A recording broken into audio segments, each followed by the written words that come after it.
Last class में यहीं पर कहानी खत्म किए थे। ये मेरा वेलोसिटी स्पेस है, मॉलिक्यूल्स के लिए वेलोसिटी स्पेस है ना। मतलब ये हमारा मॉलिक्यूल्स है एक्स वाई जेड एक्सिस में, तो इसका वेलोसिटी कैसे डिस्ट्रीब्यूटेड है। इसका सी मेन वेलोसिटी है, इसका कंपोनेंट एक्स के तरफ यू है, वाई के तरफ भी है और जेड के तरफ ओमेगा है। ठीक है, अगर वेलोसिटी का एक छोटा सा वॉल्यूम हम कंसिडर करें वेलोसिटी स्पेस में, जैसे कि मोमेंटम स्पेस हो सकता है, कोऑर्डिनेट स्पेस हो सकता है, इसे वेलोसिटी स्पेस है, तो ये डी यू है, डीवी है और ये डी ओमेगा है, तीन एक्सिस आपको दिखाई दिया था। ठीक है, तो नंबर ऑफ मॉलिक्यूल्स जो लाई करेगा u and u plus dv के बीच में, है ना, number of molecules per unit volume जो लाई करेगा u and u plus dv के बीच में, उसका फॉर्मूला ये था, dn equal to n f u D u. ये जो u और u प्लस डीवी के बीच में लाई करेगा, लेकिन हमको चाहिए जो इस पूरे वॉल्यूम में लाई करेगा, है ना। u और u प्लस डी यू के बीच में लाई कर रहा मतलब क्या, उसके रेंज क्या हो गया, डी यू रेंज में लाई कर रहा है ना। जैसे 30 और 32 के बीच में लाई कर रहा है, तो डी यू यहाँ क्या है, 2 हो गया, तो डी यू 2 हो गया, इसका मतलब कि डी यू डिसाइड करता है कितना मॉलिक्यूल, तो डी यू, ये डी यू हो गया, वैसे डी ओमेगा वैसे डीवी, तो d you d omega dv तीनों को मिला देंगे कि वॉल्यूम में कितना मॉलिक्यूल्स लाई करेगा, सो निकल जाएगा, वही तो हमको निकालना है, एक पॉइंट पर एक वॉल्यूम में कितना मॉलिक्यूल्स लाई करता है। तो ये डीएन निकल गया, number of molecules in the velocity range u and u plus d. ठीक इसी तरह से, है ना, number of molecules in the velocity range u and u plus dv, तो ये जैसे ये निकला क्या यू प्लस डी यू के बीच में, वैसे ही निकलेगा, ऐसे ही यहाँ पे क्या निकलेगा किसके लिए, भी प्लस डीवी के लिए भी निकलेगा और ओमेगा प्लस डी ओमेगा के लिए भी निकलेगा। अगर तीनों को हम कंबाइंड कर दें, है ना, मतलब पूरे वॉल्यूम के लिए अगर निकालना चाहें नंबर ऑफ मॉलिक्यूल्स, तो क्या निकलेगा, तीनों के लिए क्या मिलेगा, अगर पूरे एक वॉल्यूम को देखा जाए तो क्या निकलेगा, देखो ऐसा, similar expression exist for other component, so the total number of molecules per unit volume having velocity in the velocity range u plus du v plus dv omega plus d omega is इतना, है ना। जैसे अगर देखा जाए तो सिर्फ इसके लिए कितना था नंबर ऑफ मॉलिक्यूल, सिर्फ u के लिए सिर्फ ये था, ठीक है, सिर्फ u प्लस डी यू के रेंज में था, लेकिन यहाँ पर v प्लस डी और ओमेगा प्लस डी ओमेगा तीनों का रेंज में, मतलब हमको एक वॉल्यूम में चाहिए। यहाँ जो वॉल्यूम आपको हम दिखा रहे थे, देखिए ये जो वॉल्यूम हम दिखा रहे थे यहाँ पर ये जो वॉल्यूम था, इस वॉल्यूम के लिए आपको चाहिए था, इसलिए तीनों का कॉम्बिनेशन यहाँ पर हम यूज करेंगे, ये तीनों का कॉम्बिनेशन यहाँ पर आ गया। ठीक है, इसमें कोई किसी को दिक्कत नहीं होना चाहिए हमको लगता है। ठीक है, अब देखिए तरीका ये कहीं आ गया, अच्छा चलो नहीं है, ये गलती से हो गया राउंड, इसको ध्यान देना आप लोग।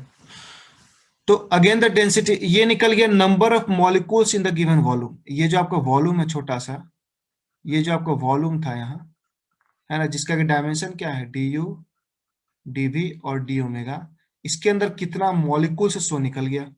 ठीक है, अब इसके अंदर किसी पॉइंट पर डेंसिटी कितना होगा, इसके अंदर किसी पॉइंट पर डेंसिटी कितना होगा मॉलिक्यूल्स का, तो डेंसिटी इक्वल क्या होता है नंबर बाय वॉल्यूम, तो number of molecules by volume, volume चूंकि ये वेलोसिटी स्पेस है, तो वेलोसिटी जैसे मान लो अगर ये क्यूब होता और ये एक्स वाई जेड एक्सिस होता, simply x y z axis, तो वॉल्यूम एक्स वाई जेड हो जाता है, x into y into z, या एल एल एल होता तो एल क्यूब वॉल्यूम होता, जो कि जनरली क्यूब का होता है। लेकिन यहाँ पर क्या है, यहाँ पर हमारे पास वेलोसिटी स्पेस है, इसलिए डी यू डीवी और डी ओमेगा, तो dn divided by d u dv d omega, तो इसका d u dv d omega ये पार्ट खत्म हो जाएगा, बचे कितना n f u f b f omega.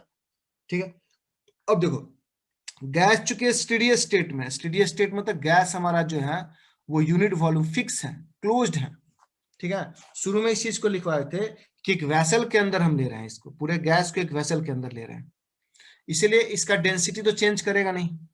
ठीक है, यहां मान के चल रहे गैस हमारा, ये तो खैर इसका प्रॉपर्टी में ही माने थे कि गैस जो होता है लार्ज नंबर ऑफ मॉलिक्यूल्स है ना, और इसका डेंसिटी हम मान के चल रहे हैं क्या है, कांस्टेंट है, स्टेडी स्टेट में इसलिए डेंसिटी कांस्टेंट है, अगर इसका डेंसिटी कांस्टेंट है तो इसका डिफरेंशिएशन जीरो हो जाएगा, किसी भी चीज का डिफरेंशिएशन जीरो होता है।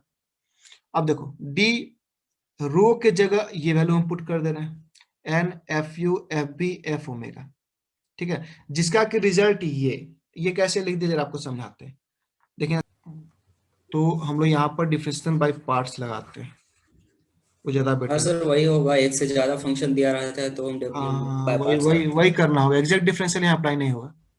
यहाँ एफ यू एफ भी और एफ ओमेगा तीन फंक्शन हो जा रहा है ना, दो और दो तीनों को का कांस्टेंट मानना होता है। तीनों इंडिपेंडेंट है ना। तो हम लोग जो हम्म। डिफरेंशिएशन करते हैं डी बाई डी एक्स दो फंक्शन का, मान लो यू भी का, तो क्या करते हैं हम लोग, यू को बाहर लेते हैं, भी को डिफरेंशिएट करते हैं, ये नहीं करते हैं, डी बी बाई हाँ डी एक्स करते हैं। वैसे जब भी को बाहर लेते हैं तो यू को डिफरेंशिएट करते हैं। अच्छा इसको इसी को भी डैश भी लिख सकते हैं आप, यू भी डैश लिख सकते हैं, भी यू डैश लिख सकते हैं।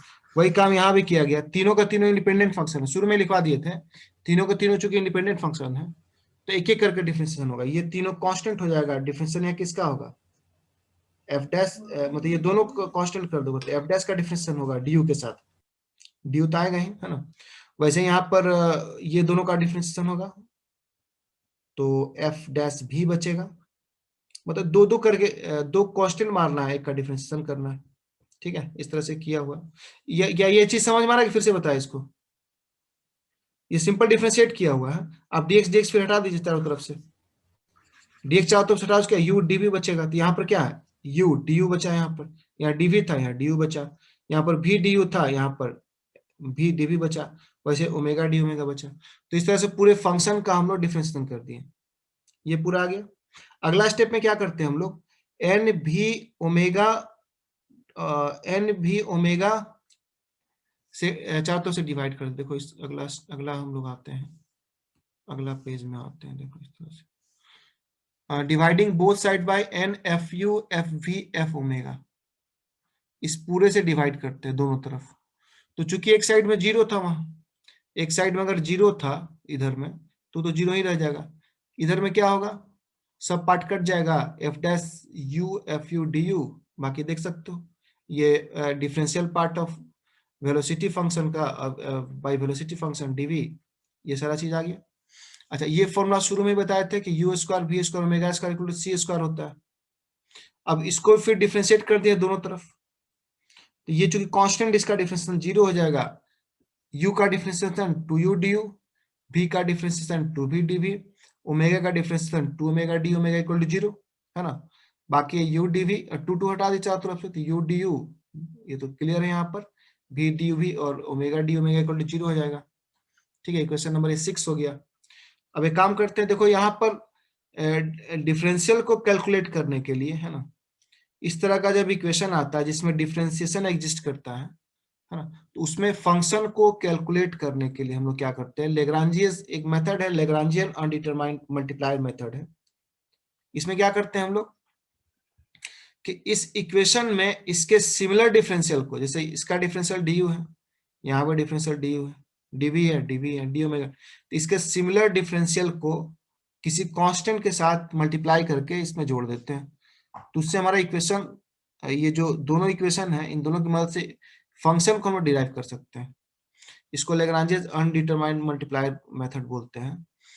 तो हम क्या करते हैं कि ऊपर वाले जो इक्वेशन नंबर 5 में 6 को बीटा के साथ मल्टीप्लाई करके जोड़ देते हैं, तो बीटा के साथ मल्टीप्लाई करके जब इसको जोड़ेंगे इसमें, तो देखो क्या होगा, डी यू तो कॉमन हो जाएगा यहाँ से, फर्स्ट पार्ट में देखो ये दोनों डी यू कॉमन हो जाएगा, डी यू बाहर निकल गया, बाकी F dash u f you यहाँ बचेगा और यहाँ पर सिर्फ बीटा यू बचेगा, फर्स्ट पार्ट हो गया। सेकेंड पार्ट की बात करें, हाँ ये बीटा यहाँ से हटेगा, सेकेंड पार्ट में फिर से क्या होगा, सेकेंड पार्ट में देख लो फिर से डीवी डीवी, जब इस पार्ट को इस पार्ट से जोड़िएगा डीवी डीवी कॉमन आ जाएगा, बचेगा एफ डैश भी एफ भी प्लस बीटा भी, ठीक है, प्लस थर्ड पार्ट में देख लो डी ओमेगा कॉमन आ जाएगा, बचेगा F dash omega F by F omega plus beta omega, देख लो यहाँ पर, ठीक है। तो ये दोनों इक्वेशन को बीटा से मल्टीप्लाई करके हम जोड़ दिए। मेरा टारगेट है इस बीटा को बोलते हैं लैग्रांजेस अनडिटरमाइंड मल्टीप्लायर। इसकी मदद से हम इस इक्वेशन को सॉल्व कर सकते हैं। अब इस इक्वेशन को सॉल्व करके हम लोग फंक्शन को डिराइव कर सकते हैं। मेरा टारगेट है फंक्शन को डिराइव करना, फंक्शन का एफ का एक इक्वेशन निकालना, और इसीलिए हम लोग इसको मल्टीप्लाई यूज कर रहे हैं। अब देखो यहाँ पर हम शुरू में बताए थे कि u, v और w तीनों इंडिपेंडेंट है, अलग अलग एक्सिस पर जा रहा है, सब कंपोनेंट को हम इंडिपेंडेंट माने हुए हैं। तो जब इंडिपेंडेंट माना है तो इसका इक्वेशन भी इंडिपेंडेंट आएगा, मतलब ये सेपरेटली जीरो होगा, ये सेपरेटली जीरो होगा, ये सेपरेटली जीरो होगा, तब रिजल्ट जीरो आएगा। ठीक है, तो यहाँ पे इस बात को हम लिखेंगे कि चूंकि तीनों का तीनों जो फंक्शन है, चूंकि ईच टर्म्स इज इंडिपेंडेंट, इसलिए f dash u f u plus beta u equal to zero होगा, जो पीछे में था आप लोग का, है ना। एफ डैश भी एफ बी प्लस बीटा भी इक्वल टू जीरो होगा, और F dash omega F omega beta omega equal, तीनों का तीनों जीरो होगा। मतलब पिछला इक्वेशन में ये जो है, इस इक्वेशन का हर एक टर्म जीरो होगा, ये टर्म जीरो, ये टर्म जीरो, ये टर्म जीरो, तब ये इक्वेशन सेटिस्फाई करेगा। ठीक है, तो इसको देखते हुए इस इक्वेशन पर आ सकते हैं। आ गया। अब देखो किसी एक को उठाते हैं, इस इक्वेशन को उठाकर देखो यहाँ सॉल्व किया हुआ, इस इक्वेशन को f dash u f u plus beta u equal to zero है, तो इसको इधर लाके माइनस बीटा यू दे सकते हैं। अच्छा देखो इक्वल टू के दोनों तरफ हम कोई भी ऑपरेशन कर सकते हैं। मान लो x इक्वल टू वाई दिया हुआ, तो दोनों तरफ जोड़े, एक ही टर्म जोड़े, एक ही तरह का इंटीग्रेशन करे, डिफरेंशिएशन करे, कुछ भी करे, इक्वल टू के दोनों तरफ अगर सेम तरह का हम ऑपरेशन करते हैं तो कोई फर्क नहीं पड़ता रिजल्ट में। तो वैसे ही हम लोग क्या करते हैं, दोनों तरफ डी यू से मल्टीप्लाई कर देते हैं डिफरेंस। ठीक है, पहले डी यू से मल्टीप्लाई करते हैं दोनों तरफ, फिर इसको इंटीग्रेट कर दे रहे हैं। तो अब इंटीग्रेशन देखो, यहाँ माइनस, यहाँ माइनस, ये भी माइनस, ये पूरा माइनस है ना। अब इंटीग्रेशन से देखो क्या हुआ, इसको लिख दिए हैं log e f u। ये कैसे लिख दिए, आप लोग पढ़े होंगे, log कब आता है, डिफरेंशिएशन, dx बाय x का डिफरेंशिएशन क्या होता है, log होता है, log x होता log x होता है ना। तो यहाँ पर वही चीज है, है, fu का डिफरेंशिएशन हो रहा है। हाँ, यहाँ पर क्या होता है x और उसका डिफरेंशियल, x और उसका डिफरेंशियल, तो यहाँ पर f है और ये f डैश तो उसका डिफरेंशियल है, बात समझ रहे हो। तो हाँ, जैसे कि इसको अगर तोड़ भी दोगे तो वही चीज आएगा, F dash you by D you करेंगे तो डी यू डी यू, इसलिए मतलब ये कहने मतलब ये नीचे फंक्शन है, ऊपर उसका डिफरेंशियल है, तो ये पूरा इसका डिफरेंशियल है, इसका डिफरेंशियल ऊपर है ये पूरा, तो इसी चीज को ये दिखा रहा है, एक्स उसका डिफरेंशियल, ये और इस पूरे ऊपर का ये इसका डिफरेंशियल है। तो लॉग एक्स आता है तो ये भी क्या आ जाएगा, लॉग ई एफ यू आएगा ये, हाँ बेस में ई आएगा, चूंकि फंक्शन ई लो बेस 10 लो कुछ भी ले सकते हैं, लेकिन डेरिवेशन में ई लेते हैं हम लोग, लॉग ई एफ यू आ गया। बाकी इसका बीटा कांस्टेंट है, बाहर निकल जाएगा, यू का डिफरेंशिएशन यू स्क्वायर बाई 2 होता है। अब उसे लॉग ई ए कहां से आ गया, कांस्टेंट है, कभी भी जब इंटीग्रेशन कंप्लीट होता है तो कांस्टेंट आता है, उस कांस्टेंट को आप कुछ भी मान सकते हैं, ए बी सी डी, है ना। हम यहाँ पर लॉग ले लिए, लॉग इसलिए लिए चूंकि इधर लॉग है तो हमको सॉल्व करने में सुविधा होगा, इसलिए लॉग ले लिए, लॉग ई ले लिए, ठीक है। नेक्स्ट देख लो लॉग ई, इसको जब इधर लेके आएंगे इसके साथ माइनस होगा, तो log a minus log b, log a by b हो गया माइनस, बाकी ये बीटा यू स्क्वायर बाई 2 जैसा था वैसे रह गया। एफ यू बाई ए आपको पता है कि ऐसे में ई इधर मूव कर गया, ये स्टेप में कोई दिक्कत नहीं होना चाहिए, क्योंकि आप लोग जानते हैं कि log E X equal to अगर वाई है तो E to the power Y equal to X होता है, ये लॉग का प्रॉपर्टी होता है। ये log E X equal to Y हो तो E to the power Y, ये ऐसे क्रॉस कर जाता है, वाई इक्वल टू एक्स होता है, तो इसका बेस जो ई है उसको ई का पावर कर दिए, ठीक है। एफ यू ए को ले जाके इधर मल्टीप्लाई कर दिए, A E to the power minus B you square. अब बोलो ये बी कहाँ से आ गया, तो बीटा स्क्वायर बाई 2 जो वैल्यू है यहाँ, इस बीटा स्क्वायर बाई 2 जो वैल्यू है इसको हम बी मान लिए, इक्वेशन आ गया, ये निकल गया फंक्शन। देखो लेग्रांजेस मल्टीप्लायर का यूज करने से फायदा ये हुआ कि मेरा जो इक्वेशन है वो सॉल्व करने लायक हो गया, ठीक है। अब ये इक्वेशन एक इक्वेशन के फॉर्म में आ गया, एक्सपोनेंशियल इक्वेशन के फॉर्म। तो जैसे u के लिए आया, ठीक उसी तरह से इसको भी सॉल्व कर सकते हैं, v के लिए वही आएगा, a e to the power minus b, u की जगह b स्क्वायर होगा, ओमेगा के लिए वही होगा, ठीक है। अब हम लोग बात करें इक्वेशन नंबर 3, अगर आप लोग नहीं याद है तो आपको याद दिला दे इक्वेशन नंबर 3 क्या था, एक बार ध्यान दो, f b f u f b और एफ ओमेगा तीनों का मल्टीप्लीकेशन था इक्वेशन नंबर 3 में। चलो वापस चलते हैं इक्वेशन नंबर 3 में, इक्वेशन नंबर 3 परहैप्स यहाँ मिलेगा, यहाँ मिलेगा, यहाँ मिलेगा। देखो इक्वेशन नंबर 3 है ना, एन है, एफ यू है, एफ बी है, एफ ओमेगा। तो एफ यू, एफ बी और एफ ओमेगा, ये तीन का वैल्यू निकला हुआ है, तो तीनों का वैल्यू हम पुट कर देते हैं। बाकी d you, D v, d omega और एन अपनी जगह पर छोड़ देना है। तो यहाँ पर वापस आते हैं। देखो यहाँ पर, अच्छा यहाँ एन देखो छूट गया, एन होगा यहाँ पर, एन को अपनी जगह पर, d U D v omega का अपनी जगह पर, और इन तीनों को लिख देना है मल्टीप्लाई करके। तो इन तीनों को जब मल्टीप्लाई करेंगे तो देखो ए क्यू हो जाएगा। अच्छा E to the power minus B you square, E to the power minus B we square, E to the power minus B omega square, को ऐसा लिख सकते हैं। वो सिंपल सी बात है। देखो दो को मल्टीप्लाई कर, तीनों को दिखाते हैं। E to the power minus B we square है, E to the power minus B omega square, और E to the power minus B you square, ये तीन है ना। तो इन तीनों का आपको पता है, अगर बेस सेम हो तो पावर को जोड़ दिया जाता है। ई पावर को सीधे जोड़ देंगे, माइनस बी सबसे कॉमन ले लेते हैं, तो बचे कितना, b square omega square plus u square. अब यू स्क्वायर भी स्क्वायर ओमेगा स्क्वायर लिखो, चाहे जो भी लिखो, वही चीज यहाँ लिखा हुआ। ये निकल गया number of molecules in the volume, in the volume of velocity space. ये वेलोसिटी स्पेस का वॉल्यूम है, नंबर ऑफ मॉलिक्यूल्स निकल गया। ठीक है, तो एक्चुअली डिस्ट्रीब्यूशन फंक्शन यही है, यही आपको चाहिए था, है ना। एक्चुअली यही इक्वेशन चाहिए था, लेकिन इसमें है क्या कि इसमें ए और बी जो है, जैसे ये जो बी आया है और ये जो ए आया है, दोनों को दोनों कांस्टेंट है, क्योंकि ये ए यहाँ पर एक कांस्टेंट है। और वही नहीं, बीटा स्क्वायर पे बीटा भी तो आप माने थे ना, बीटा भी तो आप एक कांस्टेंट माने थे, तो बीटा भी एक कांस्टेंट है। तो मिला जुला के ए और बी, ये वाला बी, ये बीटा है, ये बी है, ध्यान देना, ये बीटा है। ए और बी दोनों दोनों कांस्टेंट है। अब बस इस इक्वेशन में ए और बी ला के हम पुट करते सॉल्व करते, तो ये मेरा मैक्सवेल इक्वेशन हो जाएगा। एक्चुअली यही मेरा मैक्सवेल इक्वेशन है, शॉर्ट फॉर्म में ऐसे ही याद रखना, और ए और बी का वैल्यू डिराइव करके पुट कर देना है ना। तो यही मेरा, अगर देखा जाए इस बात को हम लिखे भी हैं कि ये जो हमारा है,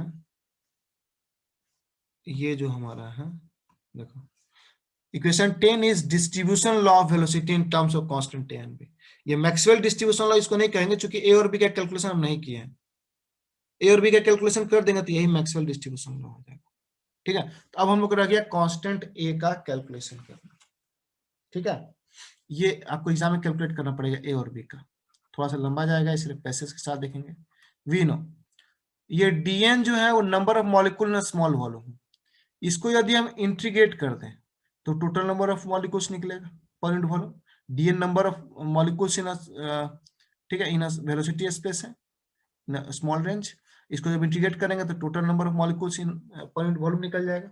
ठीक है, अच्छा तो अब डीएन का क्या वैल्यू है, डीएन का तो हम ऑलरेडी निकाल चुके हैं। डीएन का आया है एन ए क्यू, जो डीएन का वैल्यू है हम पुट कर रहे हैं। डीएन का जो वैल्यू लाए थे पुट कर देते हैं, जो कि n a q e to the power minus b, आपको याद होगा u square plus b square plus omega square जो था पिछला में, है ना, इनटू बाकी जो था वो पुट कर दो डी यू डी वी और D omega equal to N आ जाएगा। अच्छा देखो यहाँ पर तीन डिफरेंशियल है यू वी डब्ल्यू, इसलिए इंटीग्रेशन में तीन करना पड़ेगा, ट्रिपल इंटीग्रेशन आएगा। एक डिफरेंशियल के लिए एक इंटीग्रेशन आता है, तो तीन तीन डिफरेंशियल है तो तीन इंटीग्रेशन आएगा। ठीक है, अच्छा इंटीग्रेशन भी कोई लिमिट नहीं है, माइनस इन्फिनिटी से प्लस इन्फिनिटी पूरा आएगा, ये भी माइनस इन्फिनिटी से प्लस इन्फिनिटी, ये भी माइनस इन्फिनिटी से प्लस इन्फिनिटी आएगा। ठीक है, अब देखिए ये एन एन कट जाएगा क्योंकि दोनों सेम है। अब बाई पार्ट्स अलग करते हैं, माइनस इन्फिनिटी से प्लस इन्फिनिटी, है ना। देखो सबको अलग करने जा रहे हैं। ए क्यू तो सबसे कॉमन आ जाएगा, ए क्यू को सबसे हम बाहर निकाल सकते हैं, ए क्यू मान लो यहाँ आ जाता है। अब सबको अलग अलग कर रहे हैं। पहला इंटीग्रेशन किसके लिए है, E to the power minus B, देखो मल्टीप्लाई करते हुए minus U square D U, देखो हम क्या कर रहे हैं, है ना, इनटू दूसरा इंटीग्रेशन किसके लिए है, दूसरा integration e to the power minus B we square D v है। तीसरा इंटीग्रेशन किसके लिए है, माइनस इंफिनिटी से plus infinity e to the power e to the power minus B omega square D omega equal to 1। N हम हटा चुके हैं। इसको देखिए, इसमें और इसमें कोई अंतर नहीं, इसी को बस एक्सटेंड करके लिखे, अलग अलग कर दिए बाइफरकेट, फिर जोड़िएगा, देखिए ना बेस सेम है, पावर जुड़ के फिर यही हो जाएगा। ठीक है, अब देखिए, अब हम लोग एक पढ़े इवन और ऑड फंक्शन हम लोग पढ़े हुए हैं। अगर आप लोग याद हो, हम लोग पढ़े हैं कि अगर फंक्शन हमारा ऑड है, माइनस ए से प्लस ए, अगर हमारे पास कोई फंक्शन है, सपोज करो माइनस ए से ए कोई फंक्शन है एफ एक्स डी एक्स, और यदि ये इवन फंक्शन है, यदि ये फंक्शन हमारा इवन है, सॉरी हाँ इवन फंक्शन है, तो ये 2 times 0 to a f x d x होता है। अगर कोई फंक्शन इवन है, इसका मतलब अगर फंक्शन हमारा ऐसा है, उसको माइनस करने के बाद ये एफ एक्स ही आ रहा है, किसी फंक्शन में यदि फंक्शन का माइनस एक्स लेने पर एफ एक्स के ही बराबर आ रहा, तो इवन फंक्शन होता है ना। ये 4 इवन फंक्शन पढ़े हम लोग, आपको लिखवाए थे, हम अलग से करवाए हैं, आप लोग एक बार देख लीजिएगा। फॉर इवन फंक्शन ये चीज अगर है, for even function that is, अगर किसी फंक्शन का माइनस उसी के बराबर है, तो उसके लिए ये फॉर्मूला लागू होता है। तो यहाँ पर आप देख सकते हैं, यहाँ फंक्शन, यहाँ पर इंटीग्रेशन जो हो रहा है, अगर यहाँ पर आप ध्यान से देखिए, यहाँ पर जो ये इंटीग्रेशन हो रहा है, कहाँ से कहाँ हो रहा है, यहाँ पर इंटीग्रेशन हो रहा है माइनस इन्फिनिटी से प्लस इन्फिनिटी, तो माइनस ए से प्लस ए के जगह माइनस इन्फिनिटी से प्लस इन्फिनिटी है। अच्छा, एफ एक्स के जगह minus e b square D u है, हम एक की बात कर रहे हैं, हम पहला की बात कर रहे हैं। तो ये इवन फंक्शन, तुम बोलो कैसे, क्योंकि यहाँ पर एफ एक्स के जगह क्या है, मतलब एफ यू एक्चुअली है, ये एफ यू की जगह क्या है, E to the power minus B square. अगर हम एफ माइनस यू ले लें, तब भी ये E to the power minus B you square ही रहेगा, बदलेगा क्या, नहीं बदलेगा, क्योंकि माइनस यू करेंगे तो यू का स्क्वायर तो प्लस हो जाएगा। ठीक है, तो जो था वैसे ही रह जाएगा, इसलिए हमारा F you minus F you दोनों बराबर है। जब दोनों बराबर, तो फंक्शन हमारा क्या है, इवन है, इवन है, तो इसका रिजल्ट क्या आएगा, 0 टू इन्फिनिटी। जैसे कि माइनस ए टू ए में 2 टाइम्स करके 0 टू ए कर सकते हैं, वैसे माइनस इन्फिनिटी से प्लस इन्फिनिटी है, तो 0 to infinity 2 times 0 to infinity E to the power minus B you square D u, आराम से लिख सकते हैं, इसमें कोई शक नहीं। ठीक है, इसीलिए इस फंक्शन को हम लोग चाहें, इसके जगह वही काम होगा, तो 2 यहां से निकलेगा 2, देखो क्या निकलेगा, ए क्यूब की जगह पर है, यहाँ पर क्या आएगा 2 टाइम्स, यहाँ जाएगा 2 times 0 to infinity E to the power minus B you square D u, plus 2 times यहाँ भी 0 to infinity E to the power minus B we square D v, plus sorry plus नहीं, sorry into है सब, into 0 to infinity E to the power minus B omega square D u equal to 1।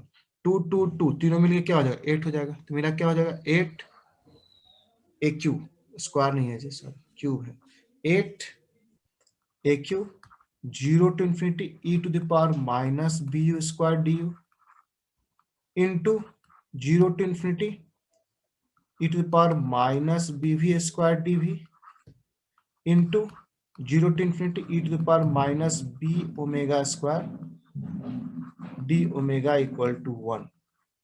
आ गया, तो यहां तक equation आ गई। इसको इक्वेशन नंबर कितना दे सकते हैं हम लोग, लास्ट कहां तक पहुंचे हम लोग, अभी तक हम लोग 10-12 इक्वेशन पहुंच चुके हैं हम लोग लगता है। ये था इक्वेशन नंबर 10, तो इसको कर देते हैं इक्वेशन नंबर 11, बस पहुंच गए हम लोग, है ना।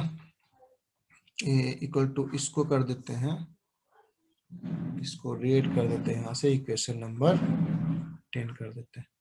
इस बार ज्वाइन करो, तो इस बार हम लोग इसको Maxwell sir equation, equation number 11 होगा ये। अच्छा 10 हो चुका है, 11 कर दो, इसको 11 कर दो।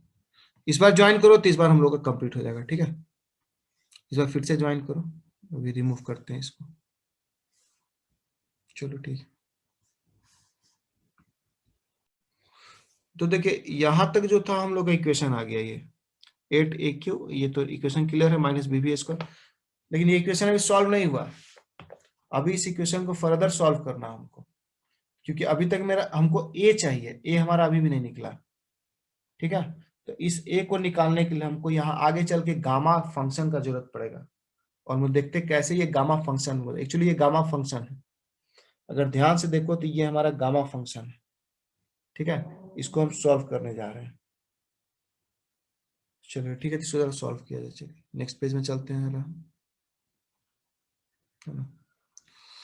तो एक एक करके सपोज करते हैं। लेट हम क्या करते हैं, I1 मान लेते हैं, जो पहला इंटीग्रेशन था उसको I1 मानते हैं, जिसका वैल्यू है 0 to infinity e to the power minus bu square du। यदि किसी को गामा फंक्शन याद हो, यदि आप लोग गामा फंक्शन याद हो, आप लोग गामा फंक्शन बताए थे अलग से, सेपरेटली एकदम बताए हुए थे। यदि आप लोग गामा फंक्शन याद हो तो हम बताए थे कि गामा n बराबर होता है, गामा n बराबर होता है integration 0 to infinity e to the power minus x to the power n minus 1 dx। ठीक है, तो गामा 1 बराबर क्या होगा, गामा 1/2। अगर इसको गामा 1/2 हम लिखना चाहें तो क्या होगा, गामा 1/2 इक्वल क्या होगा, 0 to infinity e to the power minus x to the power n की जगह क्या हो जाएगा, 1/2 माइनस 1 dx।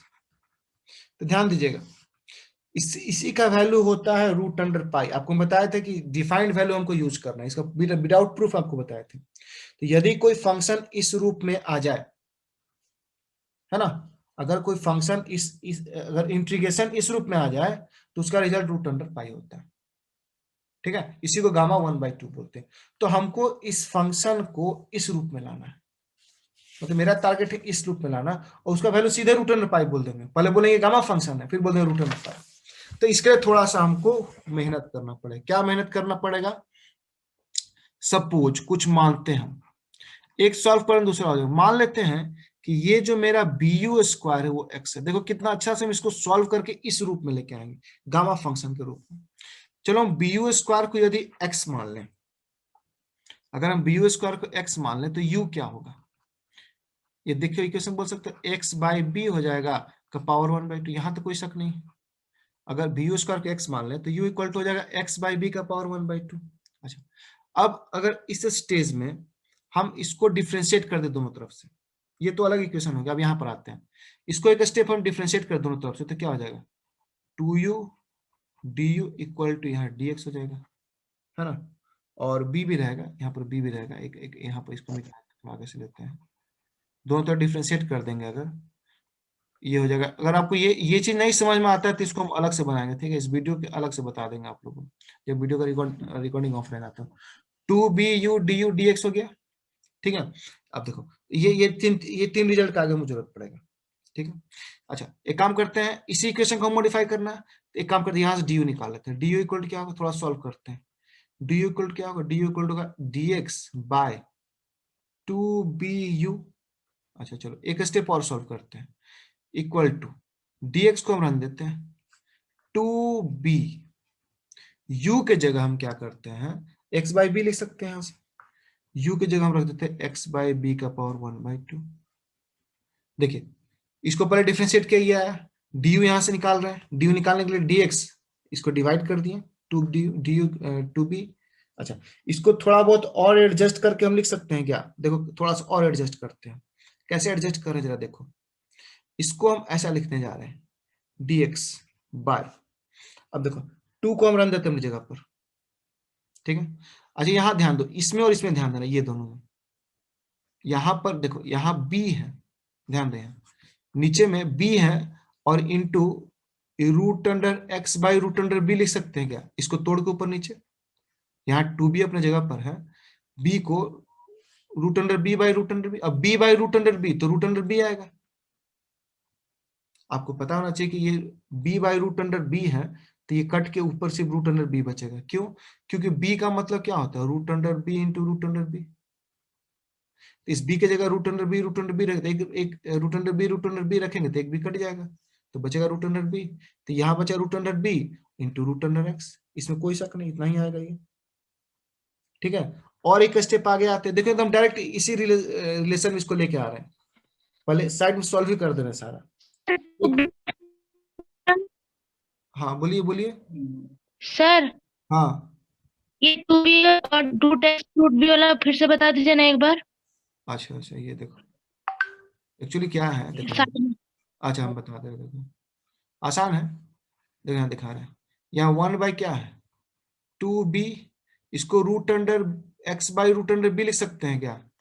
और जब ऊपर नीचे है तो root under x by root under b लिख दिए। अच्छा एक और बात आपको इधर दिखाते हैं, आप रूट 2 क्या आता है, रूट ओनली 2 आता है, तो वैसे ही रूट b क्या आएगा, ओनली b आएगा, है ना।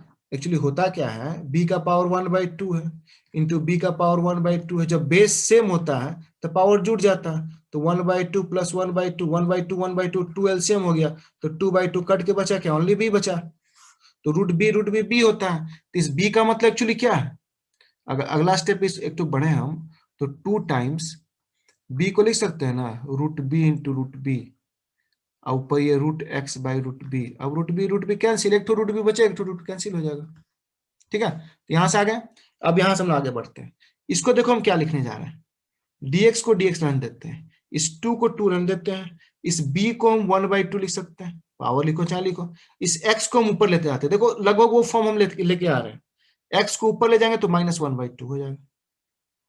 मेरा टारगेट है इस इक्वेशन को इस फॉर्म में लाना, ये वाला फॉर्म है, अब उसी को हम बढ़ रहे हैं, यहाँ तक कोई दिक्कत नहीं है, इसी को हम आगे बढ़ाते बढ़ाते यहाँ तक लेके आए, ठीक है। अब देखो, अब इसको ले जाकर हम यहाँ पुट करते हैं, है ना, देयरफॉर, ये तो यहाँ तक आ गया, ठीक है।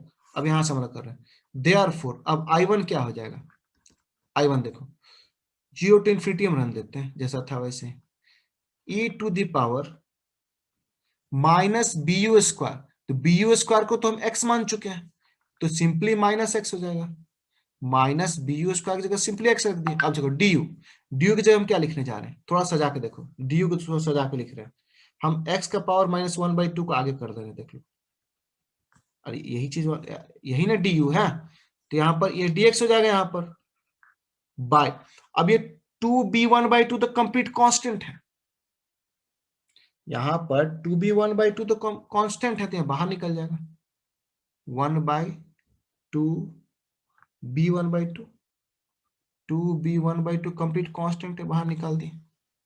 अब यही चीज बचा है, एक स्टेप और आगे बढ़ो, आपका रिजल्ट अब हाथ में है, 1/2 b का पावर 1/2।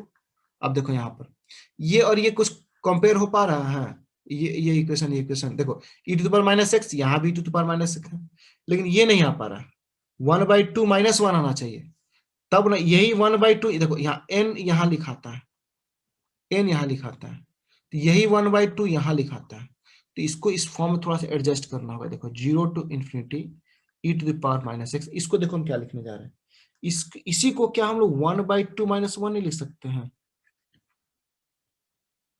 अरे -1/2 को 1/2 -1 लिख सकते हैं। अब ये पूरी देखो यही फंक्शन आ गया, यही वाला, यही गामा फंक्शन देखो मैच कर रहा पूरी, इसका वैल्यू जब ये पूरी मैच कर, इसी को रूट पाई बोलते हैं, तो रूट पाई बाय 2b का पावर 1/2 आ गया, ये किसका आंसर निकला, ये I1 का निकला वैल्यू, ठीक है। अब सब भुला गया वो लोग पीछे क्या था, ध्यान दो, ये I1 निकला e to the power -bu square के वैल्यू, जरा वापस आते हैं हम लोग, इस पेज में वापस आते हैं, देखो इसका वैल्यू निकला, इसका यही I1 माने थे हम लोग, ठीक है। I1 का वैल्यू जो निकला, सिमिलरली बाकी सबका वैल्यू निकालते हैं, तो I1 का वैल्यू ये आ गया, सिमिलरली I2 का वैल्यू क्या हो जाएगा, इसी को देखते हुए, तो रूट पाई तो यहां भी होगा, सेम चीज आएगा, I2 का वैल्यू भी एकदम सेम आएगा, कोई चेंज नहीं आएगा, क्योंकि I2 में वही चीज है, बस भी है, जैसे यहां पर U है तो वहां भी है, I3 भी देखो वही आएगा, क्योंकि I3 में भी सेम चीज है, बस यहाँ पर ओमेगा है, तो क्या हो जाएगा रूट अंडर पाई 2b का पावर 1/2। अब ठीक है, मेरा टारगेट क्या है, क्या निकालना, मेरा टारगेट है उसी जो इक्वेशन मान के चलो उसी को सॉल्व करना, मेरा टारगेट क्या था, ये जो इक्वेशन था इस इक्वेशन ले जाके सबको पुट करना, देखो मेरा टारगेट था इस इक्वेशन में सबको पुट करके बराबर 1 करना, अब बचा क्या, इसका वैल्यू पता चल गया, इसका वैल्यू पता चल गया, इसका वैल्यू पता चल गया, ये ई था, इसका वैल्यू पता चल गया, सबका वैल्यू पुट करते हैं 8 ए क्यू के साथ और बराबर 1 करते हैं। ठीक है, चलिए बराबर 1 करते हैं हम लोग, यहाँ पर आते हैं। अब ये तीनों को मल्टीप्लाई करना है, तो नेक्स्ट पेज में आप आते हैं, देखिए नेक्स्ट पेज में हम आते हैं। हाँ, नेक्स्ट पेज में अब क्या होगा देखिए, देयरफॉर, ठीक है, putting this value, putting values of I1, I2 and I3 in equation 11 था, 11 पुट करते हैं तो क्या बचेगा, 8AQ, बाकी तो वही बार बार आएगा, रूट पाई बाय 2b का power 1/2 root pi by 2b का power 1/2 into root pi by 2b का पावर 1/2 बराबर 1, यही था। अब इसको एक स्टेप और सॉल्व करिए, 8AQ रूट पाई पाई का पावर 3/2 हो जाएगा, ये 3 3 8 हो जाएगा, b का पावर ये भी 3/2 हो जाएगा बराबर 1, 8 कैंसिल हो जाएगा, तो यहाँ से AQ बराबर क्या हो जाएगा, AQ बराबर हो जाएगा पाई 3 का पावर 1/2, ओहो वेट, ये 8 कैंसिल जब हो जाएगा तो AQ में ये ऊपर चल जाएगा ना, तो b का पावर 3/2 बाय पाई का पावर 3/2, एक स्टेप और सॉल्व करते हैं, AQ कहते हैं b बाई पाई का पावर 1/2 होल का पावर क्यूब, क्या ये हम सही लिखे हैं, अरे 3 का पावर इसका 3/2 ये भी, तो दोनों का पावर 1/2 करके क्यूब बाहर कर दिए, फिर तो वही बात है, दोनों का जब कॉमन लेंगे 3/2 आएगा, 3 यहाँ कैंसिल हो जाएगा, तो ए का वैल्यू आ जाएगा b बाई पाई, रिजल्ट आ गया। ठीक है, रूट अंडर एक्चुअली 1/2 बच जाएगा, 3 से घटेगा, दोनों तरफ पावर 7 से हटा दिया जाता है, ये रूट अंडर पाई बचेगा। तो समस्या बरकरार रह गया, हमको ए तो निकल गया लेकिन वो बी के टर्म में निकला नहीं, अभी हमको बी को भी कैलकुलेट करना ही पड़ेगा। ठीक है, तो नेक्स्ट पेज में हम लोग कैलकुलेशन ऑफ बी पर चलते हैं। कैलकुलेशन ऑफ बी थोड़ा सा ए से थोड़ा सा हटके है। ठीक है, तो नेक्स्ट हम लोग टॉपिक आ जाए कैलकुलेशन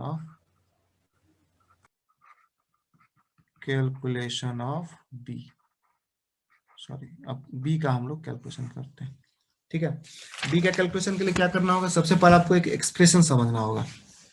ठीक है, हम लोग आते हैं एक एक्सप्रेशन में, देखिए हम लोग इंटर में एक एक्सप्रेशन पढ़े थे, प्रेशर का इक्वेशन पढ़े थे, यहाँ साइड में जरा डिराइव करके दिखाते हैं। सपोज को हमारे पास एक क्यूब है, ठीक है, मान लो इधर से कोई पार्टिकल है जो इसके अंदर है, सपोज को इसके अंदर एक पार्टिकल है, चेंज इन मोमेंटम, मान लो यहाँ पर कोई क्यूब है, क्यूब के अंदर कोई पार्टिकल, वो जाकर दीवार से टकरा के वापस आया। ठीक है, तो इस दौरान जो चेंज इन मोमेंटम है क्या होगा, final momentum minus initial momentum, final velocity चूंकि नेगेटिव है माइनस यू, ठीक है, इसलिए मोमेंटम माइनस एम यू आएगा, और इनिशियल मोमेंटम तो एम यू है, सिंपली माइनस, चूंकि फाइनल में से इनिशियल करना माइनस आ गया, -2 mu आ गया। अब change in delta P by delta T को एफ बोलते हैं हम लोग, है ना, यहाँ से अलग है, delta P by delta T को एफ बोलते हैं, या एफ बराबर डेल्टा पी की जगह -2 mu डेल्टा टी पुट कर दिए।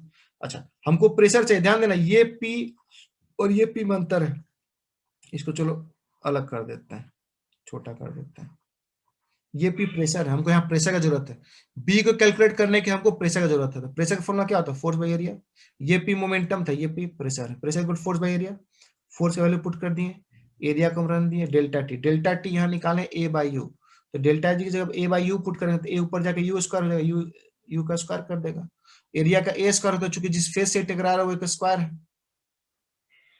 ना, स्क्वायर शेप का है, ए स्क्वायर ए क्यूब हो गया, तो ये मेरा फॉर्मूला आ गया प्रेशर का, this is the formula for the pressure exerted by the molecule, है ना, आप यहां लिखेंगे we know the pressure exerted bye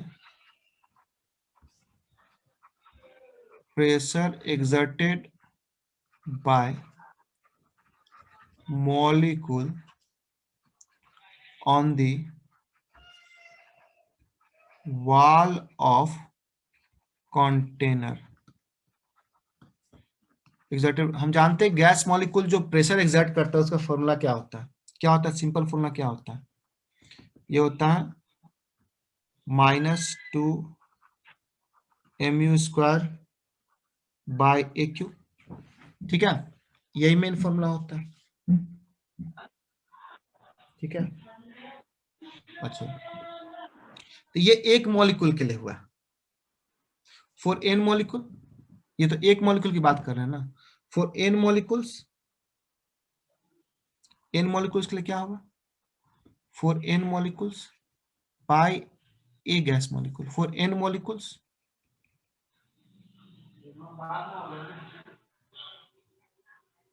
n molecules के लिए क्या होगा, देखो तो यहाँ p -2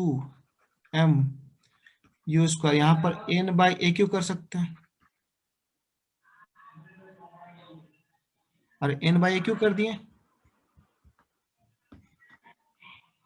number of molecules by volume, aq volume हो जाता है, फॉर n मॉलिक्यूल्स, ध्यान देना यहाँ पर n को एक काम करते हैं, n को बदलते हैं, यहाँ पर छोटा n देते हैं क्योंकि ये n अलग हो जाएगा, और वो जो हम कैपिटल n देते हैं वो n अलग होता है, कंफ्यूजन में शुरू करना, वो कैपिटल n अलग है।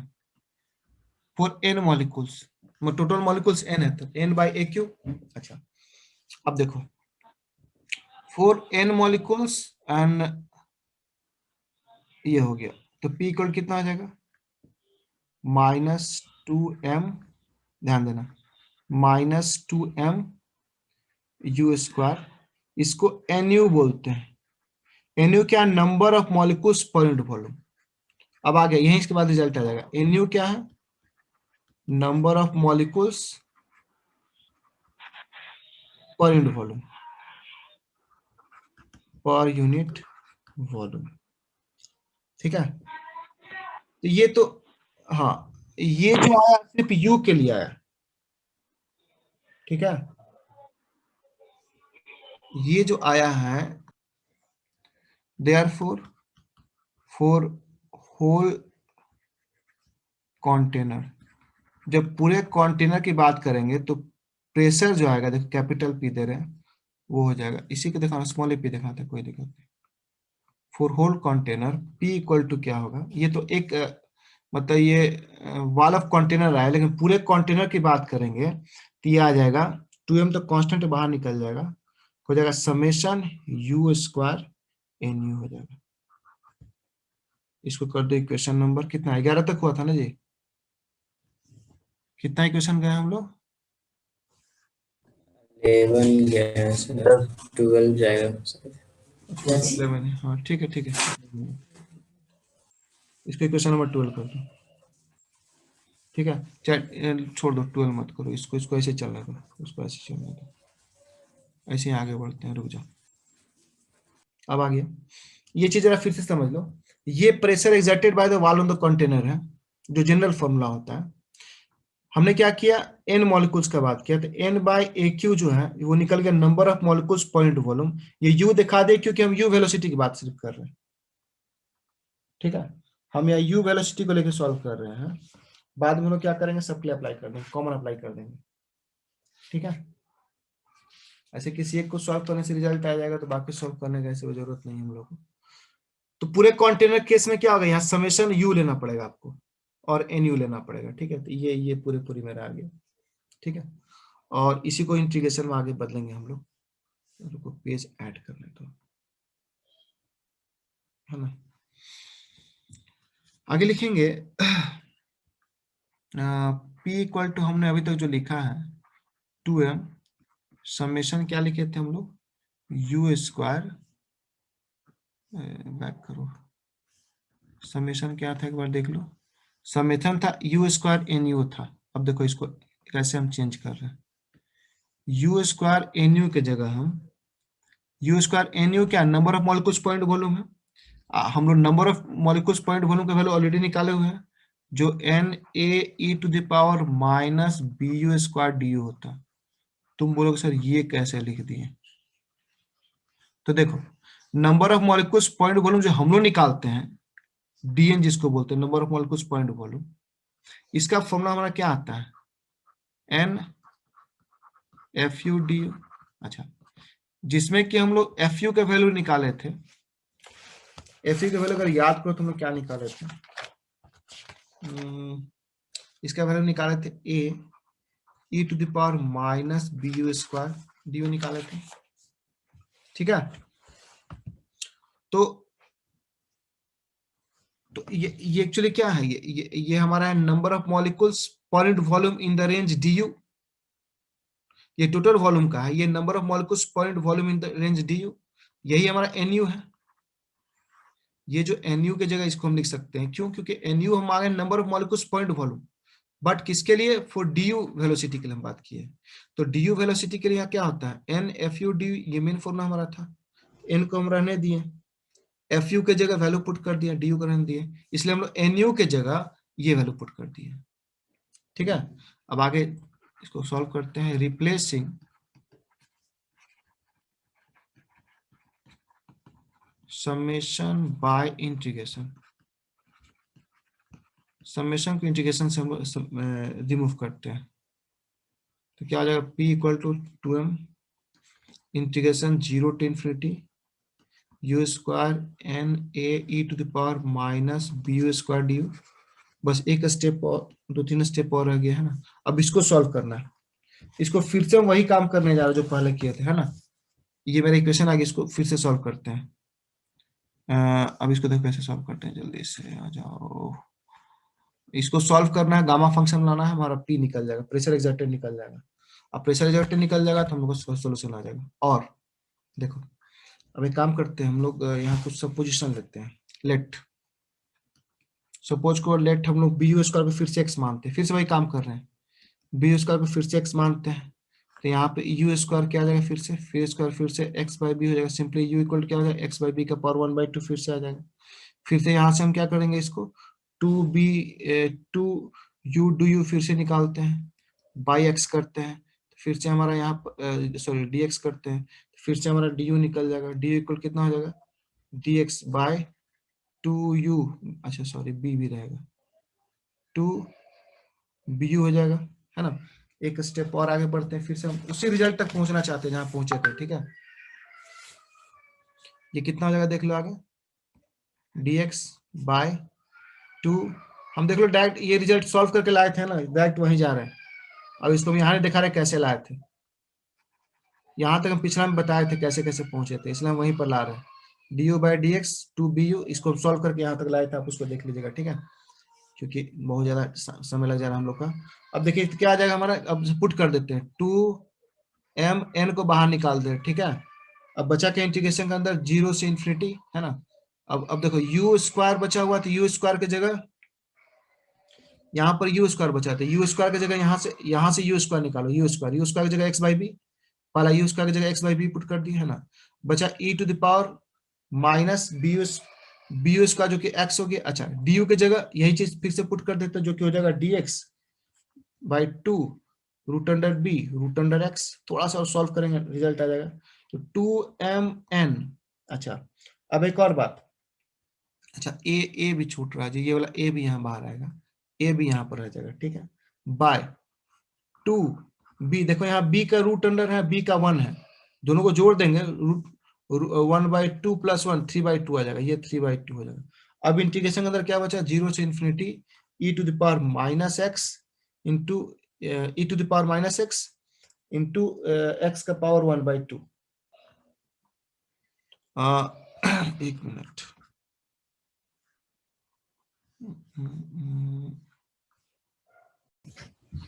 देखिए अगर हम ऐसा करें, इसको देख कैसे एडजस्ट करते हैं, e to the power minus x करते हैं, इसको हम क्या 3/2 माइनस 1 लिख सकते हैं क्या, इसको 1/2 को, इसको ऐसा लिख सकते हैं। तो ये कौन सा फंक्शन आ जाएगा, ये गामा 3/2 आ जाएगा। गामा 3/2 का एक्चुअली ऐसा लिखा जाता है। तो ये जो है आपका, ये जो 1/2 है एक्चुअली क्या है, साइड में हम दिखा दे इस पूरे का सॉल्यूशन, एक्चुअली गामा 3/2 है, क्योंकि 1/2 को हम 3/2 माइनस 1 लिख सकते हैं, तो ये गामा फंक्शन के रूप में आ गया। अब देखो, अब हम लोग पढ़े हैं कि गामा n इक्वल टू लिख सकते हैं n-1 इंटू गामा n-1 लिख सकते हैं। अब गामा 3/2 को हम क्या लिख सकते हैं? गामा 3/2 को लिख सकते हैं 3/2 -1 इंटू गामा 3/2 -1। अच्छा 3/2 -1 तो ये 1/2 हो जाएगा, लेकिन गामा 3/2 -1 यही तो 1/2 हो जाएगा। और गामा 1/2 का वैल्यू √पाई हम शुरू में बताए थे आपको। आपको याद बस गामा 1/2 का वैल्यू रखना है, बाकी सबका खुद निकल जाएगा। बस ये चीज, ये टर्म एडजस्ट करना होना चाहिए। ये टर्म आप एडजस्ट कर लिए, ये वाला हम एडजस्ट करके लिख दिए। ठीक है, क्या आपको दिक्कत है? बोलिए, ये चीज क्लियर हो गया? बोलिए धनेश्वर। सर कोई प्रॉब्लम नहीं है सर। चलिए, तो यहाँ से अब आगे बढ़ सकते हैं हम लोग। तो ये यहाँ तो पी निकल गया, लेकिन अभी भी हमको क्या, हमको तो बी निकालना है ना। अभी हम लोग को बी निकालना है। आगे बढ़ते हैं, एक स्टेप और, आंसर आपके हाथ में। देखिए, और तो अभी तक हम लोग क्या निकाले, एक बार फिर से लिखते हैं। P बराबर आया हम लोग का mNa/b⁴ इंटू √π/2, इतना चीज आया।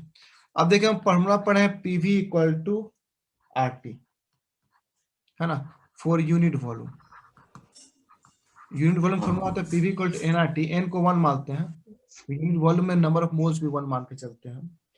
तो P = क्या हो जाएगा तब, RT/V। अच्छा, एक और बात, आप लोग बोले थे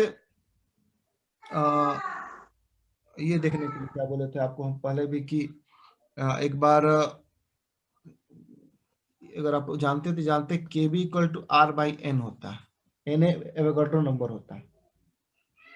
ठीक है, KB बोल्ट्जमैन कांस्टेंट होता है, इसी को बोल्ट्जमैन कांस्टेंट बोलते हैं, जो कि वैल्यू R/N के बराबर होता है। यहीं से बोल्ट्जमैन का इंट्रोडक्शन चलाएगा। ठीक है, KB बोलते हैं सिंपली, KB = R/N होता है। तो इसको देखते हुए R = क्या लिख सकते हैं, इसको देखते हुए यहीं से आते हैं, छोड़िए उसको, इसको देखते हुए P = कितना हो जाएगा,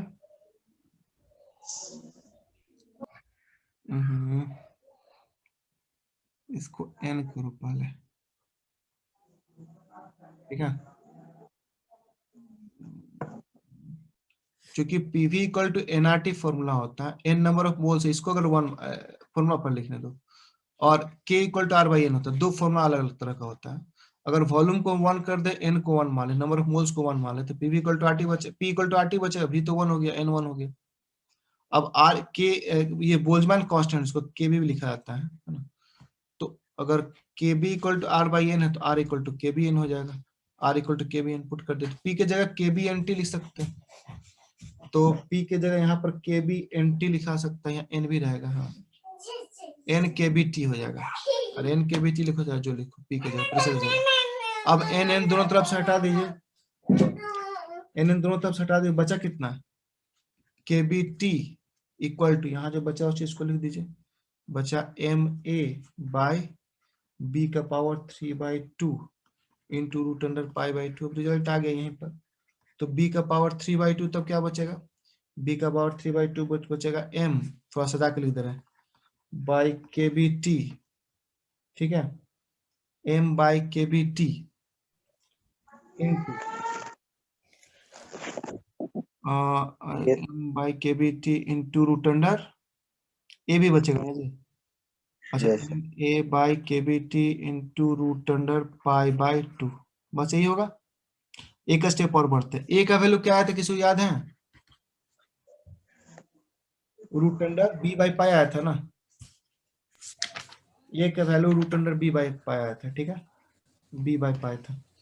तो अगला स्टेप इसको पुट करते हैं, B⁴ ए का वैल्यू √B/√KBT रहने देते हैं, इंटू √π/2। अब ये पाई कैंसिल हो जाएगा, है ना। यहीं पे एक स्टेप और सॉल्व कर देते हैं।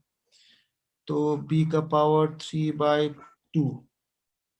अब यहाँ बचा M, ये /KBT, पाई कैंसिल हो गया। ठीक है, इनफैक्ट 2KBT, और एक तो √B भी बच गया, है ना। हमको सिर्फ B चाहिए, इस B को इधर ला घटा देते हैं। ठीक है, तो मिला जुला के सिर्फ बचेगा B बराबर बचेगा M/2KBT, है ना। पता नहीं दिख रहा है कि नहीं तुम लोग को, b बराबर बच गया m/2 kbt। ये b का वैल्यू निकल गया, आ गया रिजल्ट हम लोग का। ठीक है, यही चाहिए था हम लोग। देख लो कहीं कोई दिक्कत नहीं है, थोड़ा सा सॉल्व करने में आगे पीछे हो जा रहा है, लेकिन सब ठीक है। यहाँ b का पावर 3/2 को इधर भेज दिए, इसको नीचे लेते आए। अच्छा, a का वैल्यू फिर हम पुट कर दिए। a का वैल्यू होता है रूट b बाई पाई होता है, तो root b by root pi put कर दिया। रूट पाई यहाँ कैंसिल हो जाएगा, सिंपली कट जाएगा। अच्छा, यहाँ देखो b का पावर 3/2 है, इधर रूट b है, तो b का पावर 3/2 को क्या लिख सकते हैं, b इंटू रूट b। तो इधर b कट जाएगा, एक तो b बच जाएगा।